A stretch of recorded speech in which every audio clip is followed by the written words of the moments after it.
एक ऐसा लड़का जिसने अपनी आधी जिंदगी एफ रैंक एडवेंचरर से ई रैंक एडवेंचरर बनने में लगा दी, लेकिन फिर भी वो ई रैंक में प्रमोट नहीं हो पाया। इसलिए उसने अपने आप को वर्ल्ड के सबसे पावरफुल और खतरनाक टीम को सौंप दिया और फिर उनके साथ मिलकर 2 सालों तक बहुत ही कड़ी और पेनफुल ट्रेनिंग की, जिससे वो एफ रैंक का होते हुए भी इतना ज्यादा ताकतवर बन गया कि अब वो बड़े से बड़े ड्रैगन को चुटकियों में हराने का दम रखता है। पर मजे की बात तो ये है कि हमारे मेन कैरेक्टर को पता ही नहीं है कि ट्रेनिंग के बाद वो इतना ज्यादा ओवर पावर हो गया है। तो गाइस ये एनीमे आपको देखने में बहुत ही ज्यादा मजा आने वाला है, तो वीडियो को एंड तक जरूर से देखना। तो एनीमे की शुरुआत में हम अपने मेन कैरेक्टर रिक को देखते हैं, जो कि अपने सीनियर्स के साथ ट्रेनिंग कर रहा होता है और उसके सीनियर उसे बहुत ही बुरी तरीके से धो रहे होते हैं। जब रिक पूरी तरह से थक जाता है तब उसके सीनियर बोलते हैं, पिछले 2 सालों में रिक तुम बहुत ही ज्यादा ताकतवर हो चुके हो, लगता है अब तुम ई रैंक के एग्जाम देने के लिए रेडी हो गए हो। जिस पर रिक कहता है, हाँ रेडी तो हो चुका हूँ, पर एग्जाम तो तब दे पाऊंगा ना जब मैं यहाँ से जिंदा बचूंगा। जिसके बाद सीन शिफ्ट होता है और हम रिक को देखते हैं, जो कि एग्जाम देने के लिए गिल्ड में आया होता है। जब वो अपना एडमिट कार्ड कलेक्ट करने जाता है तब वो अपने पुराने कोवर्कर लिसा से मिलता है। रिक को देखकर लिसा बहुत ही ज्यादा खुश हो जाती है और बोलती है, मुझे लगा नहीं था कि मैं आपको दोबारा देख पाऊंगी, आपके गिल्ड को छोड़ के जाने के बाद तो आप एकदम से गायब हो गए थे। तब रिक उसको बताता है कि पिछले 2 सालों से मैं एक टीम के साथ माउंटेन्स पे ट्रेनिंग कर रहा था ताकि मैं एफ रैंक एडवेंचरर से ई रैंक में प्रमोट हो पाऊं, और इसीलिए आज मैं यहाँ पे एग्जाम देने के लिए आया हूँ। रिक और लिसा बात ही कर रहे होते हैं कि तभी वहाँ पर एक आदमी आता है जो कि दारू पी के लिसा को तंग करने लगता है। तब रिक उस आदमी को रोकने के लिए उसे पकड़ लेता है और जैसे ही रिक उसे पकड़ता है वो आदमी बेहोश हो जाता है। तब रिक को लगता है कि ज्यादा दारू पीने की वजह से उसकी ये हालत हुई है। जिसके बाद वो लिसा से अपना एडमिट कार्ड लेता है और वहाँ से एग्जाम देने के लिए निकल पड़ता है। आगे चलकर रिक को राइनेट मिलती है, जो कि उससे उसका हालचाल पूछती है। तब रिक उससे अपना हालचाल बताता है और अंदर की सारी बातें बताता है। और यहाँ पर अंदर हम देखते हैं कि जिस आदमी को रिक ने पकड़ा था उसके स्टील आर्मर पे रिक के हाथों का निशान आ गया था।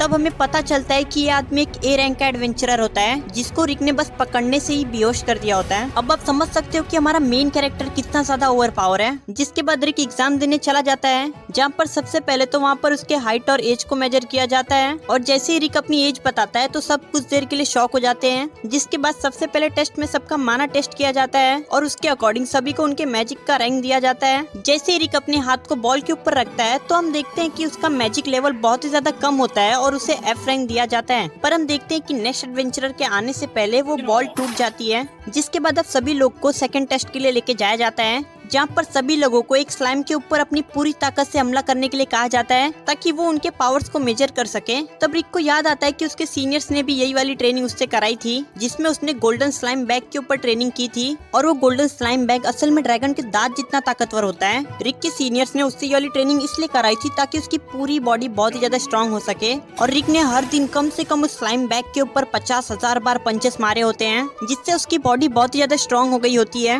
जिसके बाद सभी लोग एक एक करके अपनी स्ट्रेंथ दिखाना चालू कर देते हैं और हम देखते हैं कि एक नोबल फैमिली का सेकंड सन जो कि अपने पावर का शो ऑफ कर रहा होता है। और सभी लोगों ने ये अफवाह भी सुनी होती है कि ये लड़का 11 साल की एज में ही सी रैंक जितना ताकतवर था। तभी वो लड़का अपनी फायर मैजिक यूज करता है और स्लाइम के ऊपर अटैक करता है, जिसे देखकर वहाँ पर खड़े सभी लोग शॉक हो जाते हैं। रिक सोचता है कि आखिरकार ये क्या था, क्या ये थर्ड नेचर फायर मैजिक था जो ट्रेनिंग के टाइम पर मेरे सीनियर्स ने मुझ पर यूज किया था। पर मेरे सीनियर्स ने जो मुझ पर मैजिक यूज किया था वो इससे बहुत ही अलग था। मुझे तो लगा था कि मैं उस दिन नहीं बच पाऊंगा, पर मैं बच गया। अब रिक सोचता है कि शायद इसने इस जगह का ध्यान रखते हुए अपनी मैजिक को कम कर दिया होगा। मानना पड़ेगा, ये तो सच में बहुत ही ज्यादा जीनियस है। जिसके बाद रिक की बारी आ जाती है। तभी एग्जामिनर रिक की रिपोर्ट देखता है और बताता है कि तुमने अपनी एडवेंचरर की जर्नी 30 साल के बाद स्टार्ट की है। तुम्हें पता है ना, अगर तुम अपने यंग एज में अपने माना को ट्रेन नहीं करोगे तो तुम्हारा मैजिक नहीं बढ़ने वाला, और शायद इसी वजह से तुम्हारा माना मेजरमेंट में इतना बेकार रिजल्ट आया है। मैं तो तुम्हें अभी सजेस्ट करूंगा कि तुम्हें अपने एडवेंचरर बनने के सपने को छोड़ देना चाहिए।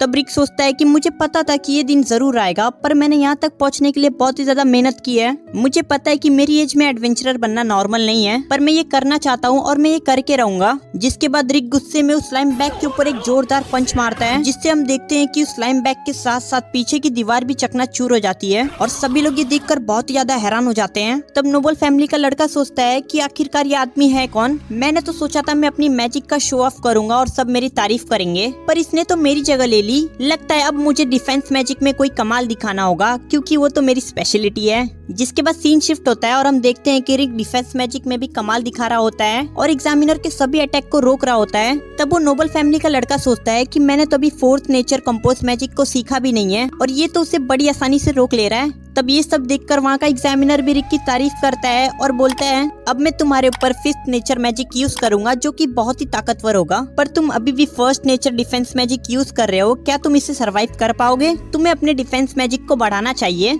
तब रिक उसे बताता है कि वो चाहकर भी ऐसा नहीं कर सकता क्योंकि उसे फर्स्ट नेचर मैजिक के अलावा कुछ भी नहीं आता। एग्जामिनर उसे वार्निंग भी देता है पर रिक उसे बड़ी आसानी से संभाल लेगा, ऐसा कहकर उस पर अटैक करने के लिए बोलता है। तब वो एग्जामिनर अपनी पूरी ताकत लगाता है और रिक के ऊपर अटैक करता है और वो अटैक इतना ज्यादा ताकतवर होता है कि वहाँ पर लगा हुआ बैरियर भी टूट जाता है, पर हमारे भाई रिक को कुछ भी नहीं होता। वहीं कुछ दूर हम एक फर्स्ट क्लास रॉयल नाइट को देखते हैं जिसने इस धमाके को देख लिया होता है और वहाँ आके उसके बारे में पूछताछ करने लगता है। तब एक एग्जामिनर उसे सब कुछ बताती है जिसे सुनकर वो तो बहुत ज्यादा शॉक हो जाता है और उसे पता चलता है कि रिक एक 32 साल का एडवेंचरर है जो कि उससे पहले 14 सालों तक गिल्ड में रिसेप्शनिस्ट था। जिसके बाद वो एग्जामिनर से पूछता है कि आखिरकार रिसेप्शनिस्ट क्या होता है, क्या ये किसी तरह का टाइटल है जो कि उसको मिलता है जिसने ड्रैगन को हराया होता है। तब एग्जामिनर को कुछ समझ नहीं आता कि ये क्या बोल रहा है, तो वो इस बात को मना कर देती है। वहीं हम दूसरी तरफ रिक को देखते हैं जिसने अपनी रिटन एग्जाम भी दे दी होती है और बाहर आकर राइनेट से बात कर रहा होता है। राइनेट रिक से एग्जाम के बारे में पूछती है कि एग्जाम कैसा गया। तब रिक बहुत ज्यादा खुश हो जाता है और बोलता है कि मेरे तो 100 में से 100 आने वाले हैं क्योंकि पिछले 14 सालों से मैं गिल्ड में ही तो काम कर रहा था, मुझे इसके बारे में बहुत ज्यादा नॉलेज है। पर मुझे सबसे ज्यादा चिंता पहले राउंड की है क्योंकि मेरे माना का रैंक F- आया है और कहीं उस वजह से मैं टेस्ट में फेल ना हो जाऊं। तब राइनेट उसको थोड़ा दिलासा दिलाती है और बोलती है कि ऐसा कुछ नहीं होने वाला, तुमने पिछले 2 सालों में बहुत ज्यादा ग्रोथ की है तो ऐसा तो नहीं होगा, टेंशन मत लो। तभी नोबल फैमिली का सेकंड सन फ्रीड वहाँ पर आ जाता है और रिक को बुलाने लगता है। रिक को समझ नहीं आता कि वो उसे क्यों बुला रहा है। तब वो सोचता है कि शायद ये बच्चा गुम गया है, इसलिए रिक उसकी मदद करने जाता है और बोलता है आओ बच्चे, मैं तुम्हारे पेरेंट्स को ढूंढने में तुम्हारी मदद कर देता हूँ। तब फ्रीड बोलता है मुझे इतना भी छोटा मत समझो, मैं अपना ख्याल रख सकता हूँ। मैं तो तुम्हें ये बताने आया हूँ कि तुमने मुझसे पंगा लेकर बहुत ही ज्यादा गलत किया है। मैं यहाँ पे अपनी पावर्स का शो ऑफ करने आया था पर तुमने सब कुछ खराब कर दिया, अब तुम्हें इस गलती की सजा भुगतनी पड़ेगी। तब रिक उसके लिए फ्रीड से माफी मांगने लगता है क्योंकि वो नहीं चाहता था कि वो किसी लफड़े में फंसे। पर तभी वहाँ पर फ्रीड की बड़ी बहन एंजेलिका वहाँ पर आ जाती है और फ्रीड उसे बताता है कि रिक उसे बुली कर रहा है और रिक को एक 50 साल का बुड्ढा बोलता है, जिससे रिक को बहुत ज्यादा गुस्सा आ जाता है और वो लोग इसी चीज को लेकर बहस करने लगते हैं। जिसके बाद एंजेलिका अपने हाथ का ग्लव्स निकालकर रिक की तरफ फेंकती है और उसको ड्यूल के लिए चैलेंज करती है, पर रिक को इसके बारे में पता नहीं होता और उसके ग्लव्स को उठाकर उसको देने जाता है, पर अनजाने में रिक उसके चैलेंज को एक्सेप्ट कर लेता है। जिसके बाद वो दोनों ड्यूल के लिए ग्राउंड में चले जाते हैं। तब एंजेलिका अपने आप को इंट्रोड्यूस करती है कि मैं एक सेकंड क्लास रॉयल नाइट हूँ और अब मैं तुम्हें तुम्हारी गलतियों की सजा दूंगी। और ये यहीं पर खत्म नहीं होगा क्योंकि हमारे किंगडम में ड्यूल में हारने वाले को जीतने वाले की जिंदगी भर गुलामी करनी पड़ती है, तो अगर तुम गलती से भी हार गए तो तुम सोच लेना कि तुम्हारे साथ क्या होगा।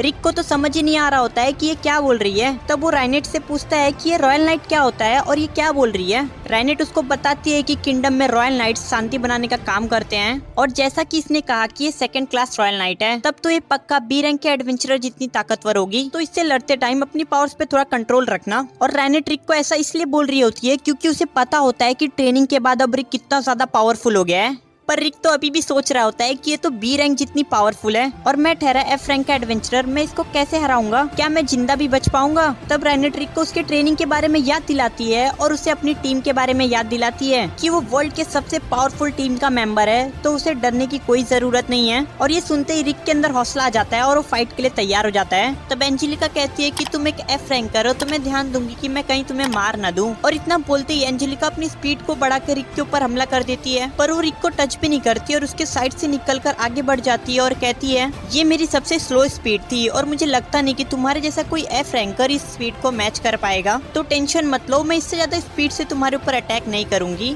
तब फ्रीड हंसते हुए कहता है तुम मेरी बहन के सामने नहीं टिक सकते बुड्ढे आदमी, क्योंकि उसे सभी लोग लाइटनिंग स्पीड एंजेलिका कहते हैं। जिसके बाद एंजेलिका फिर से अपनी स्पीड का यूज करके रिक के ऊपर अटैक कर देती है, पर हम देखते हैं कि रिक को एंजेलिका की स्पीड बहुत ही ज्यादा स्लो लग रही होती है और वो समझ नहीं पा रहा होता है कि ये कैसे हो सकता है, पर वो बड़ी आसानी से एंजेलिका के अटैक को डॉच कर लेता है, जिससे एंजेलिका बहुत ही ज्यादा शॉक हो जाती है और सोचती है कि ये कैसे हो गया, मेरी इस स्पीड को तो कुछ ही first class royal knight match कर सकते हैं, पर इसने ये कैसे कर दिया। जिसके बाद एंजेलिका फिर से रिक के ऊपर अटैक करती है। तब रिक उसकी स्पीड को देखकर सोचने लगता है कि क्या ये सच में एक सेकंड क्लास रॉयल नाइट है, कहीं ये अपने पापा का फ्रेम यूज करके तो यहाँ पर नहीं आई, या फिर मैं ही इतना ज्यादा ताकतवर हो गया हूँ कि इसकी स्पीड मेरे सामने कुछ भी नहीं है। रिक ये सब सोच ही रहा होता है कि तभी एंजेलिका एक पत्थर से टकराकर गोल गोल घूमने लगती है, जिससे रिक को लगता है कि ये उसकी कोई न्यू टेक्निक है और वो बड़ी मुश्किल से उससे बच पाता है और सोचता है मैं तो सोच रहा था मैं इससे ज्यादा ताकतवर हो गया हूँ, पर मैं तो इसके अटैक को समझ ही नहीं पा रहा हूँ, मैं कितना बड़ा बुद्धू हूँ। तब एंजेलिका रिक की तरफ देखती है और सोचती है मैं तो गलती से गिर गई थी, पर मैं इसे बेवकूफ बना सकती हूँ। जिसके बाद वो रिक से कहती है कि तुम मेरे स्पेशल अटैक से बच गए, जितना मैंने सोचा था तुम उतने भी बड़े बेवकूफ नहीं हो। अभी तक मैं तुम्हें कमजोर समझ के अटैक कर रही थी, पर अब मैं अपनी पूरी स्पीड से तुम्हारे ऊपर अटैक करूंगी और ये अटैक बहुत ही ज्यादा खतरनाक होगा, तो हो सके तो बच के दिखाना। जिसके बाद एंजेलिका अपनी स्पीड को और भी ज्यादा बढ़ा लेती है और रिक की तरफ बढ़ने लगती है, पर रिक को तो ये स्पीड भी नॉर्मल लग रही होती है और वो बड़ी आसानी से उसे डॉज कर लेता है। पर एंजेलिका भी इस बार हार नहीं मानती और दोबारा से उसी स्पीड से रिक के ऊपर अटैक करती है। रिक इस बार भी अटैक को डॉज कर लेता है। अब क्योंकि एंजेलिका अपनी हाई स्पीड को बस 3 ही बार यूज कर सकती है, जिसमें से 2 बार तो वेस्ट हो गए हैं, इसलिए वो इस बार बहुत ज्यादा ध्यान लगाती है और रिक के ऊपर अटैक करने जाती है। पर फिर से उसका पैर एक पत्थर में टकराता है और इतनी ज्यादा स्पीड में होने की वजह से वो गिर जाती है और रिक की तरफ बढ़ने लगती है। रिक सोचता है कि अगर ऐसा ही चलता रहा तो बैटल जल्दी नहीं खत्म हो पाएगी।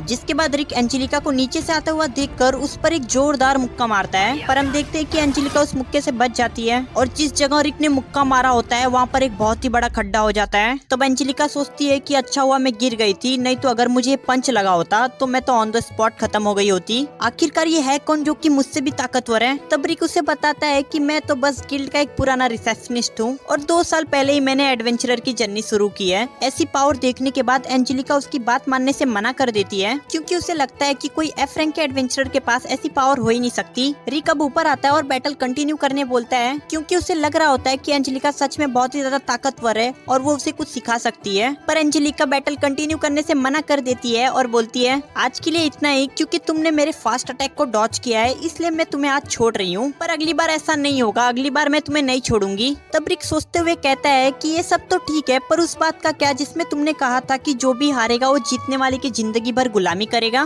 पर एंजेलिका रिक को जवाब दिए बिना ही वहाँ से भाग जाती है और यहाँ पर रिक समझ ही नहीं पाता कि वो ऐसे क्यों भाग गई और मैं इतनी आसानी से कैसे जीत गया, क्या उसने मुझे जीतने दिया। तब रेनेट कहती है ये सब छोड़ो रिक, हमें एग्जाम का रिजल्ट भी देखने जाना है। जिसके बाद सीन शिफ्ट होता है और हम उन सभी एडवेंचरर को देखते हैं जिन्होंने एग्जाम में पार्टिसिपेट किया था। वो सभी लोग एग्जाम के फर्स्ट स्टेज के रिजल्ट के लिए इंतजार कर रहे होते हैं। तभी वहाँ पर एक एग्जामिनर आती है और बताती है कि अभी हम आपके एडमिट कार्ड पर एक मैजिक कास्ट करेंगे और जो भी पार्टिसिपेंट पास हुए होंगे उनके एडमिट कार्ड ब्लू हो जाएंगे और जिसका एडमिट कार्ड ब्लू नहीं हुआ इसका मतलब आप फेल हो चुके हैं और आप अगले स्टेज के टेस्ट में नहीं जा सकते। यहाँ हम रिक को देखते हैं जो कि बहुत ज्यादा टेंशन ले रहा होता है। तब रेनेट उसको बोलती है कि अपने ऊपर विश्वास रखो, तुम पक्का पास हो जाओगे, पर अगर तुम गलती से भी फेल हुए तो हम तुम्हारी ट्रेनिंग ट्रिपल कर देंगे। अब ये सुनने के बाद तो रिक की और भी ज्यादा फट जाती है, पर तभी रिजल्ट आ जाता है जिसमें रिक पास हो गया होता है और अब वो बहुत ही ज्यादा खुश हो जाता है क्योंकि अब उसे फिर से ट्रेनिंग नहीं करनी पड़ेगी। जब रिक और रेनेट बाहर जाते हैं तब रिक को वहाँ पर किसी चीज की बहुत बेकार बदबू आने लगती है और हम देखते हैं कि वहाँ पर एंजेलिका और फीड का बड़ा भाई रास्टर आता है, जो कि आते ही रेनेट से फ्लर्ट करने लगता है और उसके बारे में पूछने लगता है। पर रिक बीच में आ जाता है और रेनेट को अपनी गर्लफ्रेंड बताता है और रास्टर को उस पर नजर डालने से मना करता है।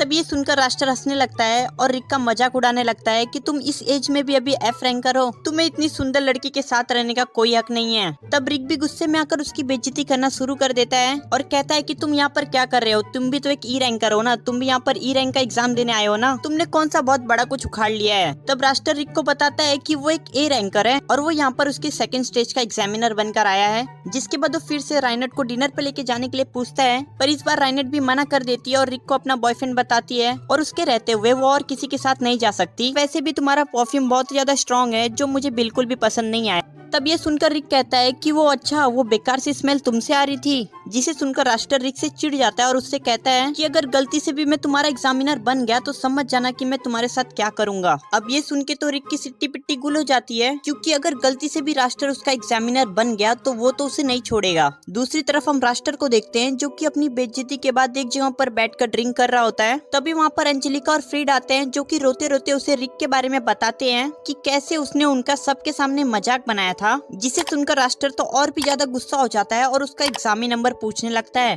तब फ्रीड उसको रिक का एग्जामी नंबर बता देता है जिसके बाद अगले दिन हम रिक को देखते हैं जो कि मॉक बैटल को लेकर थोड़ा बहुत नर्वस हो रहा होता है, पर सही बोलूं तो रिक की फट रही होती है, ये सोच के कि कहीं रास्टर उसका एग्जामिनर ना बन जाए, क्योंकि उसे पता था कि रास्टर उसका एग्जामिनर बन गया तो उसके साथ क्या होगा। तब रैनेट उससे कहती है कि ऐसा कुछ भी नहीं होने वाला, तुम बस बैटल पे अपना कंसंट्रेट करो, और हाँ, वहाँ पर बैटल में अपनी पूरी पावर्स को यूज मत करना, अपनी पावर्स को कंट्रोल करना। तब रिक कहता है कि अरे यार तुम ये क्या कह रही हो, एक तो मेरे पास पहले से इतनी कम पावर है, अगर मैं उसे भी यूज नहीं करूंगा तब तो मैं बैटल में पास होने से रहा। तभी वहाँ पर एक आदमी आता है और अपना नाम लिंक्स बताता है और उन्हें बताता है कि मैं तुम्हारे सेकंड स्टेज का एग्जामिनर हूँ और मैं नंबर 4200 से लेकर ऊपर के सभी पार्टिसिपेंट्स को देखूंगा। जिसे सुनकर रिक तो बहुत ही ज्यादा खुश हो जाता है। अब लिंक्स उसके पास आता है और बोलता है कि जब मैंने सुना कि एक 30 साल का आदमी एडवेंचरर बनना चाहता है तब मैं बहुत ही ज्यादा शॉक हो गया और मैं खुद को रोक नहीं पाया और तुमसे मिलने यहाँ पर आ गया, क्योंकि मैं भी एक मिडिल एज पर्सन हूँ और मैं भी 24 साल की एज में एडवेंचरर बना था, तो मैं समझ सकता हूँ कि तुम एडवेंचरर क्यों बनना चाहते होगे। वैसे तो मैं अभी बी रैंक पर हूँ, पर मैं अभी भी एक ए रैंकर बनना चाहता हूँ और तुमसे मिलने के बाद तो मेरे अंदर अब और भी ज्यादा मोटिवेशन आ गई है। जिसके बाद वो दोनों एक दूसरे से हाथ मिलाते हैं और लिंक्स वहाँ से चला जाता है। जाते हुए लिंक्स अपने हाथ को देखता है और बोलता है वाकई रिक ने बहुत ही ज्यादा ट्रेनिंग की है। उससे हाथ मिलाते वक्त ऐसा लग रहा था कि मैं किसी ए रैंक वाले से भी ताकतवर इंसान से हाथ मिला रहा हूँ। अगर मुझे भी एक ए रैंकर बनना है तो मुझे भी रिक की तरह ट्रेनिंग करनी होगी। लिंक्स ये सब सोच ही रहा होता है कि तभी पीछे से रास्टर उसे आवाज देता है और उससे कुछ बात करने के लिए उसे बुलाने लगता है। और थोड़ी देर बाद 4200 से ऊपर वाले सभी पार्टिसिपेंट को बताया जाता है कि उनके एग्जामिनर लिंक्स बीमार हो गए हैं तो उनका एग्जाम रास्टर लेंगे। तब रैनेट समझ जाती है कि ये वही बंदा है जिससे कल हमारी बहस हुई थी, जिसे सुनकर रिक तो पूरी तरह से शॉक हो जाता है। तभी उनके बगल में खड़े कुछ लोग बात करने लगते हैं कि रास्टर नोबल फैमिली का सबसे बड़ा लड़का है और वो 17 साल के एज में ही एक ए रैंकर बन गया था। सभी लोग उसे द मैन ऑफ 1000 स्पेल्स कहते हैं, पर उसका एक और निकनेम है एफ रैंक क्रशर। हर साल वो उन पार्टिसिपेंट को परेशान करता है जिसके ऊपर उसकी नजर होती है, जिसे सुनकर रिक सोचता है कि इस बार मैंने बहुत गलत जगह पंगा ले लिया है। वहीं दूसरी तरफ रास्टर सभी पार्टिसिपेंट के मजे ले रहा होता है और उन्हें बहुत बुरी तरह से धो रहा होता है और रास्टर को ऐसा करते हुए पीछे से उसका बटलर देख रहा होता है। यहाँ रिक मनी मन बहुत ज्यादा परेशान हो रहा होता है क्योंकि इस बार उसने एक ऐसे ए रैंकर से पंगा ले लिया है जिसको 1000 स्पेल्स आते हैं और उसे तो बस 2 ही फर्स्ट नेचर स्पेल्स आते हैं। वो चाहकर भी उससे नहीं जीत सकता, पर अगर वो टेस्ट में पास नहीं हुआ तो उसकी ट्रेनिंग ट्रिपल हो जाएगी। ये सोच के तो उसकी और भी फट रही होती है कि अब तो ट्रिपल ट्रेनिंग करनी पड़ेगी। तब रैनेट उससे परेशान होने से मना करती है और बोलती है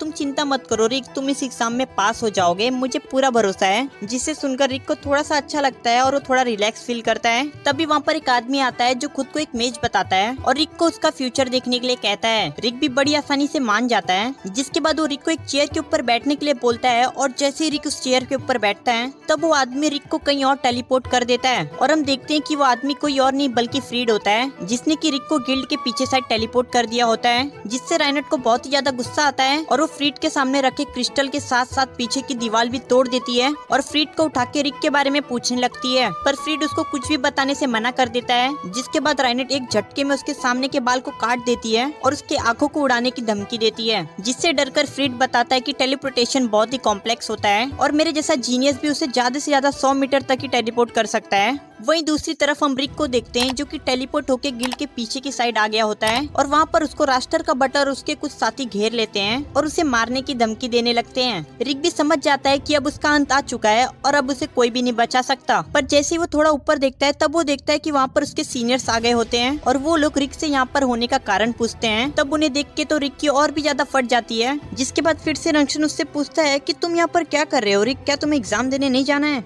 तब एक गार्ड कहता है तुम कौन हो, क्या तुम्हें भी मरना है जो तुम यहाँ पर हमारे बीच में आ रहे हो? तब रिक कहता है कि ये लोग एग्जाम से पहले मेरी हेल्प करने के लिए आए हैं। तब गार्ड कहता है कि ओ अच्छा, ये लोग तुझे बचाने के लिए आए हैं। जिसके बाद बटलर उस गार्ड को रंगशन के ऊपर अटैक करने का ऑर्डर देता है, पर जैसे ही गार्ड रंगस्टन के ऊपर अपनी तलवार से अटैक करता है तो हम देखते हैं कि रंगस्टन को कुछ भी नहीं होता, उल्टा उस गार्ड की तलवार टूट जाती है। तब रंगस्टन कहता है तुमने अपनी बॉडी को तो अच्छे से ट्रेन किया है पर तुम अपनी तलवार को ट्रेन करना भूल गए। जिसके बाद रंगस्टन उस गार्ड का हाथ पकड़ता है और उसे तोड़ देता है, पर अगले ही पल हम देखते हैं कि रंगस्टन उस गार्ड के हाथ को हील भी कर देता है, जिसे देखकर सभी लोग बहुत ज्यादा शॉक हो जाते हैं कि इसने ये कैसे किया। तब मिसेट कहता है कि मुझे पता है रिक, तुम पक्का किसी मुसीबत में फंसे हो और ये लोग अब तुमसे बदला लेना चाहते हैं। क्यों, मैंने सही कहा ना? जिसके बाद मिसेट अपनी गन निकालता है और उन सभी को मारने लगता है। वहीं कुछ गार्ड एलिस को पकड़ लेते हैं और उसे मारने की धमकी देने लगते हैं, पर शायद उन्हें ये नहीं पता होता है कि छोटी सी लड़की कितनी खतरनाक है। तब एक गार्ड गलती से एलिस को हर्ट कर देता है, जिसके बाद एलिस एक ही बार में उन सभी को उठा के फेंक देती है। तभी एक गार्ड बटलर से कहता है कि आखिरकार ये लोग कौन है और हम इनसे क्यों लड़ रहे हैं। तब बटलर उनको बताता है कि ये लड़की एक बहुत ही ज्यादा ताकतवर वैम्पायर मेज है, जो कि 10 साल की एज में ही सबसे ज्यादा ताकतवर थी और इसे सभी लोग डीमन चाइल्ड कहते हैं। दूसरा ये पर्सन जो कि हाफ एल्फ और हाफ ड्वार्फ है, ये चाहे दिखने में जवान दिखता हो पर इसकी एज 50 साल से भी ज्यादा है और ये वर्ल्ड का बेस्ट क्राफ्टमैन है, जो कि कुछ भी बना सकता है क्योंकि इसके पास 1000 साल फ्यूचर की टेक्नोलॉजी है। और लास्ट में ये ऑर्क जो कि इंटेलिजेंट होने के साथ साथ बहुत ही ज्यादा ताकतवर भी है और इसने सारे के सारे ओटी मैजिक को मास्टर किया है। ये लोग उस टीम के मेंबर है जिसके अंदर सभी के सभी एस रैंकर भरे पड़े हैं और इनकी टीम वर्ल्ड की सबसे ज्यादा ताकतवर टीम है, जिसका नाम ओरिकलकम फिस्ट है। मैंने कभी नहीं सोचा था कि मैं इन्हें अपनी आंखों से देख पाऊंगा, पर अब जब मैंने इन्हें अपनी आंखों से देख लिया है तो अब मैं आराम से रिटायर हो सकता हूँ और अब मैं अपनी बाकी की जिंदगी आराम से जीऊंगा। यहाँ एलिस अभी भी सभी को उड़ा उड़ा के फेंक रही होती है और रिक सोचता है कि लगता है मुझे यहाँ से निकलना चाहिए, नहीं तो मैं एग्जाम के लिए लेट हो जाऊंगा। दूसरी तरफ राइनेट ने फ्रीड को अभी तक पकड़ के रखा होता है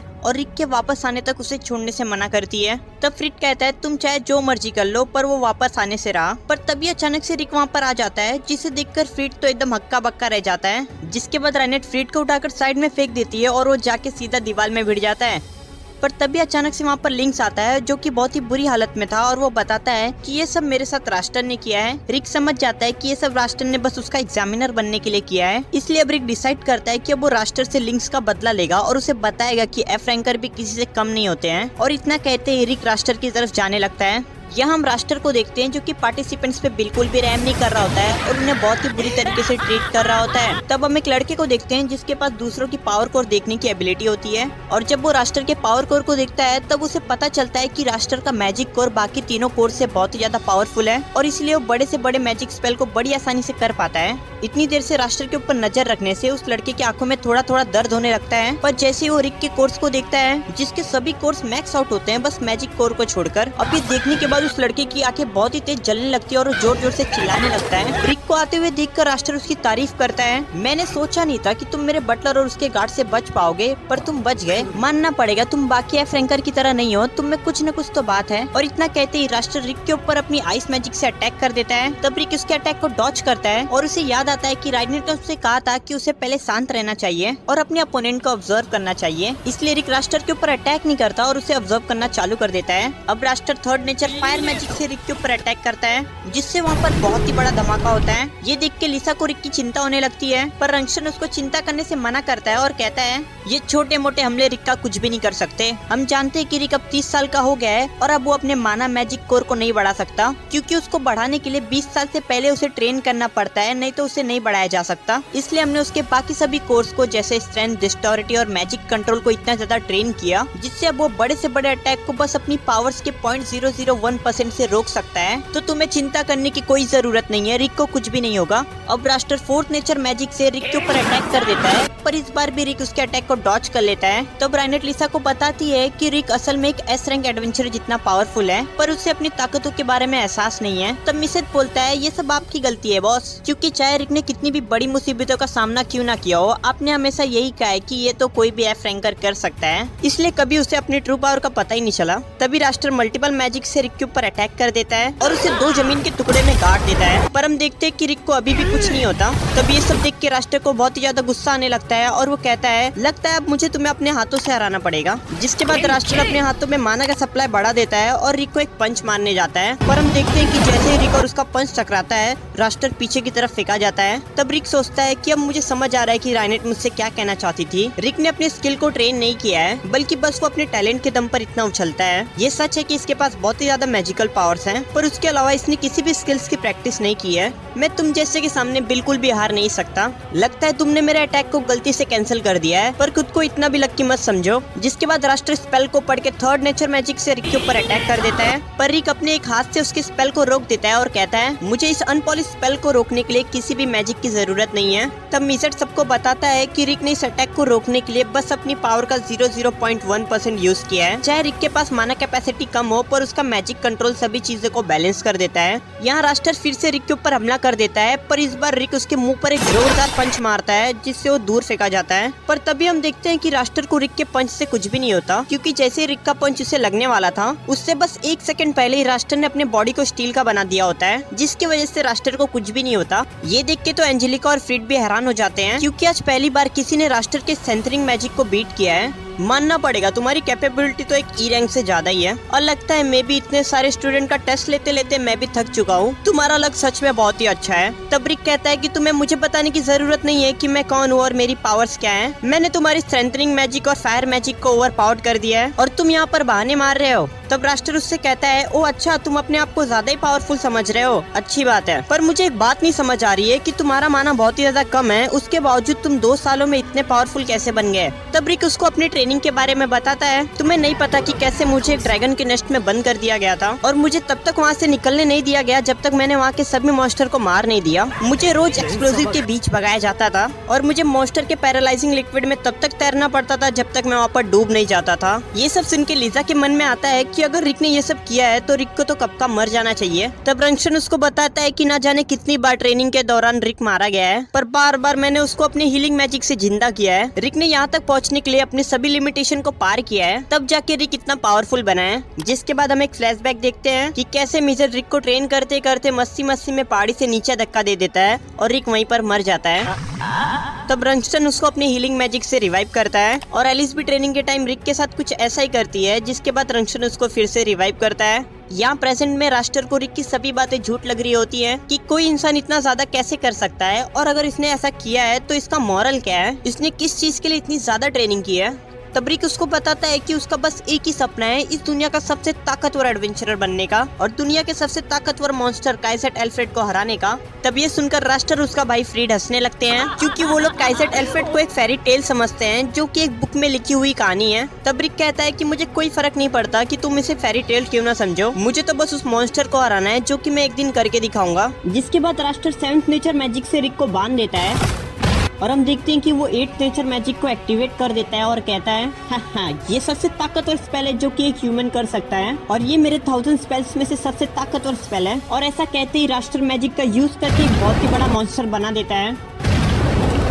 यहाँ रिक भी अपने 1st नेचर मैजिक को एक्टिवेट करता है और फाइट के लिए रेडी हो जाता है। रास्टर उसके मैजिक को देखता है और हंसने लगता है और कहता है कि आखिरकार ये मामूली सा मैजिक मेरा क्या ही कर लेगा। तब रिक कहता है कि जिसे तुम मामूली सा मैजिक कह रहे हो उससे मैं तुम्हारे मॉन्स्टर के एक ही पंच में धज्जियां उड़ा दूंगा, क्योंकि मैंने इस पंच को 100 मिलियन टाइम्स प्रैक्टिस किया है। अब ये सुन के तो वहाँ पर सभी लोग शॉक हो जाते हैं, क्योंकि बस 2 सालों में इतनी ज्यादा प्रैक्टिस करना इम्पॉसिबल है। तब रंगस्टन सबको बताता है कि रिक ने स्पेस टाइम मैजिक का यूज करके सारी ट्रेनिंग कम्प्लीट की है। जिसके बाद हम देखते हैं कि रास्टर रिक के ऊपर अटैक कर देता है और रिक भी अपनी पूरी ताकत से रास्टर के ऊपर अटैक करता है, जिससे उन दोनों के पंच एक दूसरे से टकराते हैं और हम देखते हैं कि रिक के एक ही पंच से रास्टर के मॉन्स्टर की धज्जियां उड़ जाती है और वो दूर जाके गिरता है।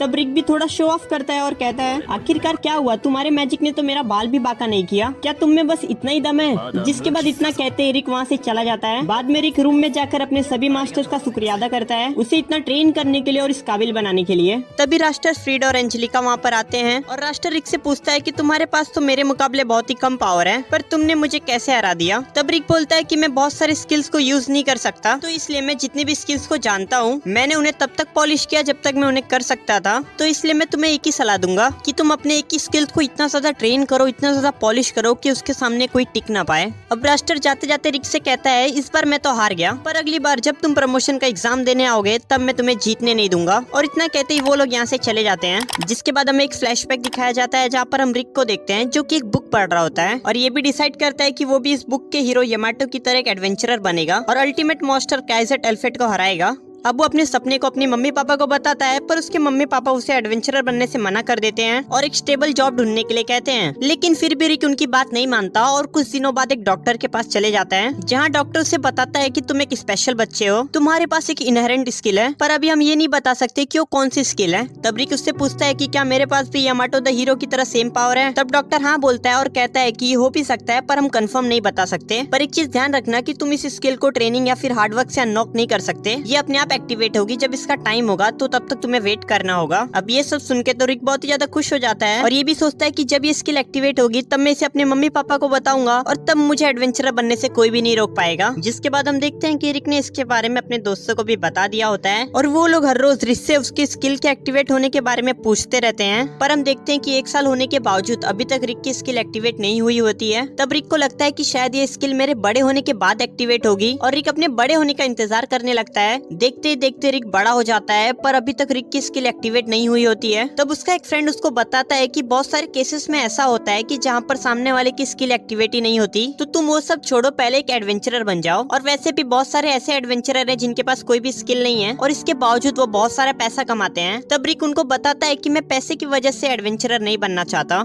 जिसके बाद अगले सीन में हम देखते हैं कि रिक टाइगर रोटी गिल्ड में रिसेप्शनिस्ट बन जाता है और इसके बारे में अपने घर वालों को बताता है, जिसे सुनकर उसके घर वाले बहुत ही ज्यादा खुश हो जाते हैं। जिसके बाद अगले दिन से रिक अपनी जॉब शुरू कर देता है, जहाँ पर हर दिन वो अलग अलग एडवेंचर से मिलता है और रोज अपनी स्किल एक्टिवेट करने की कोशिश करता है। पर हम देखते हैं कि रिक की इतनी मेहनत करने के बावजूद भी कुछ नहीं होता और ऐसे ही वो एडवेंचरर बनने के सपने को देखते देखते 30 साल का हो जाता है। अब एक दिन रिक लिसा को बताता है कि बहुत सारे मॉन्स्टर सिटी में अपीयर हो रहे हैं, तो मुझे लगता है कि बहुत सारे क्वेस्ट जल्दी ही आने वाले हैं। पावरफुल मॉन्स्टर जब बढ़ने लगते हैं तब लो लेवल के मॉन्स्टर अपने घर छोड़कर सिटी में आने लगते हैं। ये बहुत लो रैंक के मॉन्स्टर होते हैं, तो चिंता करने की कोई जरूरत नहीं है। तब लिसा आगे की प्रिपरेशन करने के लिए वहाँ से चली जाती है और हम देखते हैं कि वहाँ पर रिक का एक दोस्त जयाद आता है, जो कि अपने बी रैंक का बैच उसे दिखाता है और कहता है, आखिरकार मेरा प्रमोशन हो ही गया, अब मैं एडवेंचरर की जॉब से बहुत सारे पैसे कमा सकता हूँ। तब रिक उसको कॉन्ग्रेचुलेट करता है और घर जाते जाते सोचता है, तो जयाद अब बी रैंकर बन चुका है और मैं पिछले 14 साल से बस एक ही जगह पर बैठे बैठे सड़ रहा हूँ। वैसे तो मेरे पास एक स्टेबल इनकम है और मुझे इस जॉब से कोई भी कंप्लेन नहीं है, पर मेरा सपना तो एक एडवेंचरर बनना था। काश मैंने भी एक एडवेंचरर बनना चुना होता, तो मैं भी आज किसी न किसी रैंक पर तो होता ही। पर आखिरकार अब मैं इसके बारे में क्यों सोच रहा हूँ, अब इसका कोई फायदा नहीं है। और तभी थोड़ी दूर से उसे लोगों के चिल्लाने की आवाज सुनाई देती है। तब वो एक मॉन्स्टर को देखता है और सोचता है, ये तो एक जायंट रोल है, आखिरकार मिड रोल का मॉन्स्टर यहाँ पर क्या कर रहा है। तभी रिक देखता है कि एक लड़की उस मॉन्स्टर के पास से गुजर रही होती है और वो उसे बचाने के लिए आगे बढ़ता है और वो लड़की कोई और नहीं राइनेट होती है, जो कि रिक को साइड हटने कहती है और एक ही बार में उस मॉन्स्टर के टुकड़े टुकड़े कर देती है।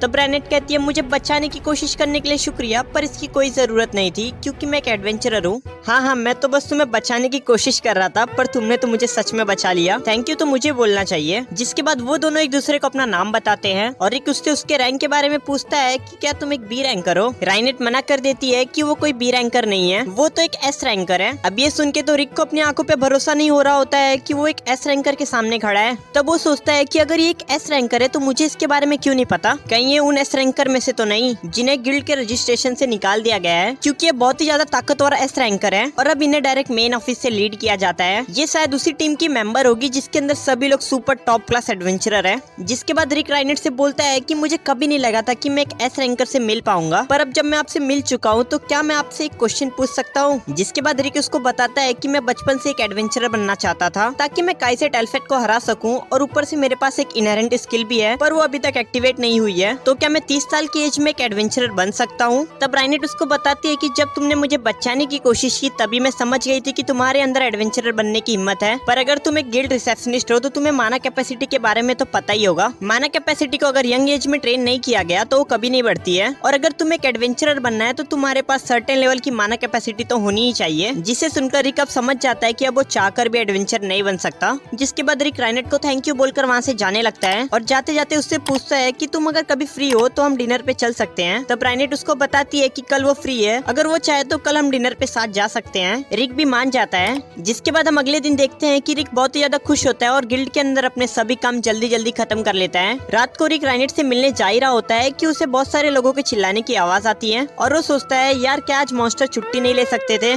थोड़ा आगे जाने के बाद रिक राइनेट को देखता है जो कि मॉन्स्टर से लड़ रही होती है और उसने बहुत सारे मॉन्स्टर को मार भी दिया होता है, पर हम देखते हैं कि वहाँ पर और भी ज्यादा मॉन्स्टर आ जाते हैं। तब राइनेट रिक को सब कुछ उसके ऊपर छोड़ने के लिए कहती है और हम देखते हैं कि राइनेट अपनी नीडल से एक एक करके सभी मॉन्स्टर को मारने लगती है। तब रिक राइनेट की पावर देखकर सोचता है कि ये होती है एक एस रैंकर की पावर, मैं तो इसे अच्छे से देख भी नहीं पा रहा हूँ। तभी राइनेट को वहाँ पर एक ड्रैगन के होने का एहसास होता है, जिससे उसे अपने बचपन की यादें याद आ जाती है और वो बहुत ही ज्यादा डर जाती है और इतने में एक बड़ा सा मॉन्स्टर उन पर अटैक कर देता है, पर सही टाइम पर वहाँ पर जयाद आकर उन्हें बचा लेता है और कहता है, रिक आखिरकार तुम इतने मॉन्स्टर के बीच में अपने डेट के साथ क्या कर रहे हो। जिसके बाद वहाँ पर दो और एडवेंचर एडवेंचरर आ जाते हैं। तब ज़याद रिक को बताता है कि हमें गिल्ड ने भेजा है, जिसके बाद सभी लोग मिलकर बचे हुए मॉन्स्टर को मारने लगते हैं, जिन्हें देखकर रिक सोचता है तो एडवेंचरर ऐसे लड़ते हैं, काश मैं भी इनके साथ लड़ सकता। और ये पार्ट यहीं पर खत्म हो जाता है। तो गाइस अगले पार्ट में हम देखेंगे कि रिक कैसे अपने इनहेरेंट स्किल को एक्टिवेट करता है और सभी मॉन्स्टर के साथ साथ ड्रैगन को भी हराता है। तो अगर आपको भी इसका नेक्स्ट पार्ट देखना है तो वीडियो को लाइक करके चैनल को सब्सक्राइब कर देना और कमेंट में नेक्स्ट पार्ट कमेंट कर देना। तो मिलते हैं नेक्स्ट पार्ट में, तब तक के लिए बाय बाय।